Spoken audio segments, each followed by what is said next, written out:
హైదరాబాద్ అభివృద్ధి సంస్థ పరిధిలో జరుగుతున్న కాంట్రాక్టుల కేటాయింపులపై కల్వకుంట్ల కవిత తీవ్ర ఆగ్రహం వ్యక్తం చేశారు.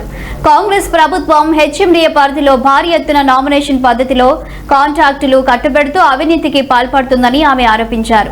నామినేషన్ విధానం కాకుండా టెండర్ల ద్వారానే పనులు కేటాయించాలని ఆఫీసర్స్ కమిటీ స్పష్టంగా సిఫార్సు చేసినప్పటికీ రేవంత్ రెడ్డి ప్రభుత్వం ఆ నివేదికను పట్టించుకోలేదని విమర్శించారు. ప్రత్యేకంగా 1142 కోట్ల విలువైన పనులను నామినేషన్ పద్ధతిలో కేటాయించడం తీవ్రంగా ఖండనీయమని కవిత పేర్కొన్నారు. ఈ విధానం స్టేట్ ఫైనాన్షియల్ కోడ్ కు పూర్తిగా విరుద్ధమని, పారదర్శకతకు విఘాతం కలిగిస్తుందని ఆమె అన్నారు.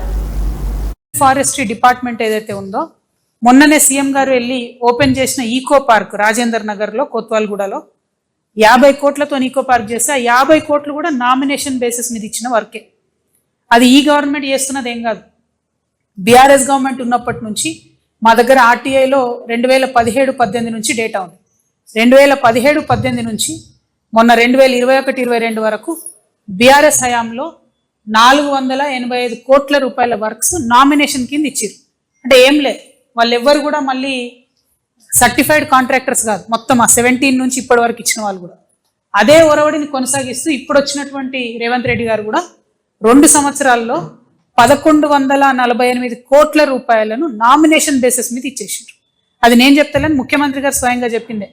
నేను 1148 కోట్లు ఖర్చు పెట్టినా అని చెప్పి ఈకో పార్క్ ఓపెన్ చేశారు, ఆయనే చెప్పింది. ఈ మొత్తం 1148 క్రోర్స్ కూడా కంప్లీట్గా నామినేషన్ మీద ఇచ్చారు. This is against Telangana state financial code section 173. Telangana state financial code అని ఉంటుంది, దానికి అగేన్స్ట్ ఇది. ఇట్లా నామినేషన్ పద్ధతిని ఇవ్వడానికి లేదు.